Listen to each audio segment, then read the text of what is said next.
Հայաստանի Հանրապետության Պաշտպանության նախարարության, Ներքին գործերի նախարարության, Ազգային անվտանգության ծառայության ծառայողներ, ողջունում եմ ձեզ։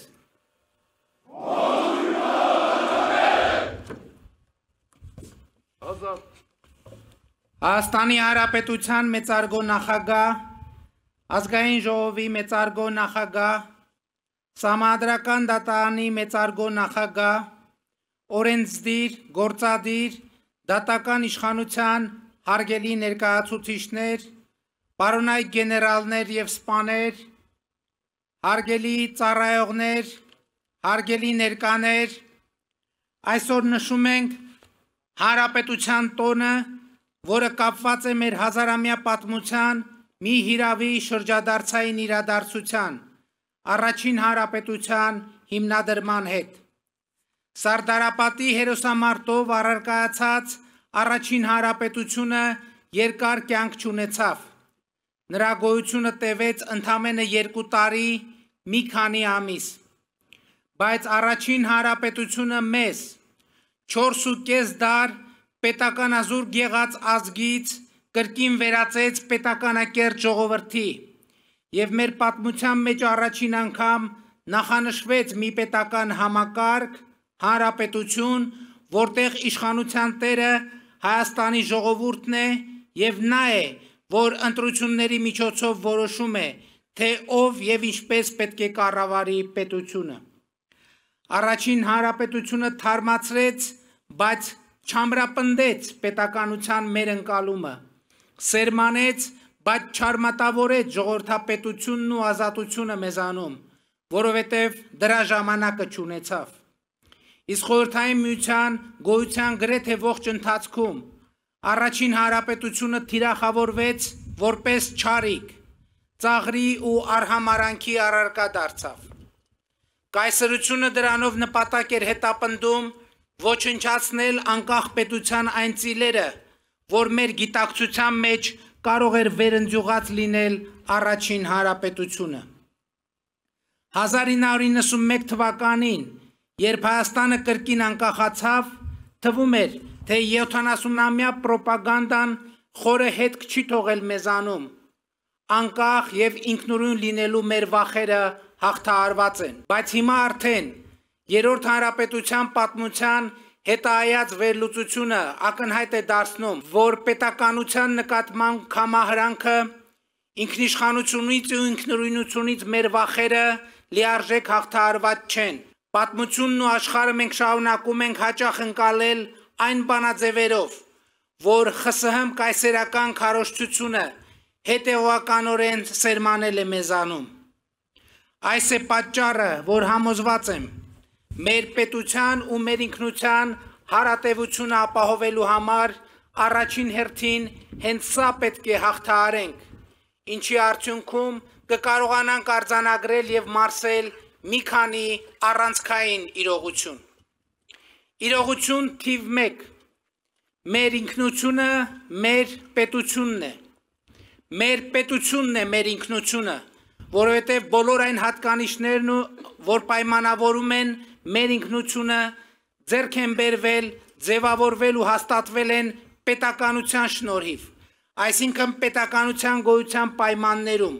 պետական որոշումներով և կամ պետական աջակցությամբ։ Իրողություն թիվ 2. 29743 քառակուսի կիլոմետր միջազգայինորեն ճանաչված տարածքով Հայաստանի Հանրապետությունը մեր ժողովրդի ոչ թե կորուստների, ձեռքբերումների արտահայտություն է։ Մեր ժողովուրդը հայրենիք փնտրելու կարիք չունի այլևս, հայրենիքի մասին երազելու անհրաժեշտություն չկա, որովհետև մեր երազանքները իրագործված են, հայրենիքը գտնված իդեմս Հայաստանի Հանրապետության, իդեմս պետության։ 2020 թվականից ի վեր անցնելով դաժան փորձությունների միջոցով մեր նահատակների կյանքի գնով մենք մեր ինքնիշխանությունը զարգացնելու, պետականությունը գիտակցելու ու հարատև դարձնելու պատմական հնարավորություն ենք ստացել։ Այսօր մենք ավելի պետություն ենք, քան երբևէ, ավելի ինքնիշխան ենք, քան երբևէ, ավելի անկախ ենք, քան երբևէ։ Իրողություն թիվ 3. Վերջին 4.5 դարվա մեր պատմությունը, պատմական Հայաստանը մեզ մեկական հիմնական ուղերձ են հղում։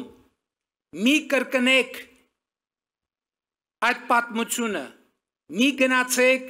իմ ճանապարհով, մի կրկնեք ինձ, սա մեջբերում է վերջին 450 տարվա մեր պատմության եւ պատմական Հայաստանի ուղերձից։ Սրանք են այն ուղերձները, որ պատմությունը եւ պատմական Հայաստանը հղում են մեզ, եւ Հայաստանի Հանրապետության ժողովրդի ընտրությամբ ձևավորված կառավարությունը ըմբռնել եւ իրագործում է պատմական այս ուղերձը։ Իրողություն թիվ 4. Արտաքին ուժերի կողմից երաշխավորված անվտանգությունը խաբուսիկ է։ Մենք ինքներս ենք մեր անվտանգության երաշխավորը եւ այդ անվտանգության երաշխավորման գործուն միջոցներն են առաջին հերթին քաղաքական դիվանագիտական գործիքները, անմիջական հարևանների հետ հարաբերությունների կարգավորումը, հարևանների եւ ոչ թե հեռավորների հետ խաղաղություն հաստատելը եւ այս հենքի վրա բալանսավորված եւ բալանսավորման արտաքին քաղաքականություն վարելը եւ նրա ստեղծած հնարավորությունները։ Իրողություն թիվ 5. Պետությունը պատասխանատվություն է, ազատությունը պատասխանատվություն է, հարության ու յուրաքանչյուր անհատի երկարաժամկետ ազատությունն ու բարեկեցությունը ուղիղ համեմատական են այս իրողության հանրային եւ անհատական գիտակցման եւ այդ գիտակցումից բխող վարվելակարգի հետ։ Ազատության եւ պետության նկատմամբ ունեցած պատասխանատվության շրջանցումը թե ազատության եւ թե պետականության կորստի ճանապարհ են։ Այդ պատասխանատվության կատարման որակն ու այդ պատասխանատվության նկատմամբ ունեցած հարազատությունը յուրաքանչյուր քաղաքացու ազատության եւ բարեկեցության երաշխիքն են։ Հենց այս իրողություններն է արձանագրում իրական Հայաստանի գաղափարախոսությունը ընդգծելով հայրենիքը պետությունն է, սիրում ես հայրենիքդ, ուժեղացրու պետությունդ, անհատական ջանքով հարստացիր եւ հարստացրու, այստեղ հայրենիք, այստեղ հաց, այստեղ պետություն, այստեղ կաց, Հայաստանը իմ տունն է, ժողովուրդն իմ ընտանիքն է։ Հայաստանի Հանրապետության մեծարգո նախագահ, ազգային ժողովի մեծարգո նախագահ, Սահմանադրական դատարանի մեծարգո նախագահ, օրենսդիր, գործադիր, դատական իշխանությունների հարգելի ներկայացուցիչներ, պարոնայք գեներալներ եւ սպաներ, հարգելի ներկաներ։ Դեպի Հայաստանի Հանրապետության հարատևություն, պետական անկախություն, ինքնիշխանություն, բարեկեցություն ու ազատություն տանող մեր ընթացքը մտնում է պատմականորեն վճռական փուլ։ Նախորդող շրջանում մենք ունեցել ենք անուրանալի հաջողություններ։ Հայաստանի եւ Ադրբեջանի միջև խաղաղության եւ միջպետական հարաբերությունների հաստատման համաձայնագրի նախագիծը համաձայնեցված եւ համաձայնագրի նախագծի շուրջ բանակցությունները ավարտված են։ Այժմ մենք Ադրբեջանի հետ երկկողմ խորհրդակցություններ ենք իրականացնում համաձայնագրի ստորագրման ժամկետների եւ հանգամանքների շուրջ համաձայնությունների հասնելու համար։ Հայաստանի եւ Թուրքիայի միջև հաստատված է ակտիվ երկխոսություն։ Հայաստանի եւ Իրանի Իսլամական Հանրապետության միջև հարաբերությունները գտնվում են աննախադեպ բարձր մակարդակի վրա։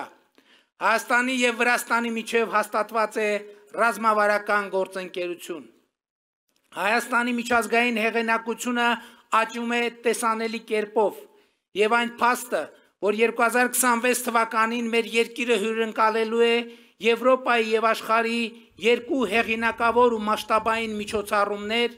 Եվրոպական քաղաքական համայնքի 8-րդ գագաթնաժողովը եւ կենսաբազմազանության կողմերի COP17 համաժողովը սրա տեսանելի ապացույցն են։ 2025 թվականի կարևորագույն իրողություններից մեկն այն է, որ Հայաստանի Հանրապետության բոլոր սահմանային կետերում այլևս սահմանային հսկողություն են իրականացնում բացառապես մեր երկրի սահմանապահները, մի բան, որ աննախադեպ է։ Մենք շարունակում ենք սերտ հարաբերություններ զարգացնել Ռուսաստանի Դաշնության և Չինաստանի հետ։ Միացյալ Նահանգների հետ հաստատել ենք ռազմավարական գործընկերություն։ Հնդկաստանի հետ մեր գործակցությունը խորանում է։ Ֆրանսիայի և Եվրամիության հետ մեր հարաբերությունները գտնվում են աննախադեպ բարձր մակարդակի վրա։ Հանրապետությունն ու ժողովրդավարությունը իրողություն են։ Բալանսավորված և բալանսավորման արտաքին քաղաքականությունը իրողություն է։ Ինքնիշխանությունը և անկախությունը իրողություն են։ Պետությունը իրողություն է, և մենք պետք է գնահատենք և փայփայենք այս ձեռքբերումները։ Մենք հաղթահարել ենք կորուստների պատմության շրջափուլը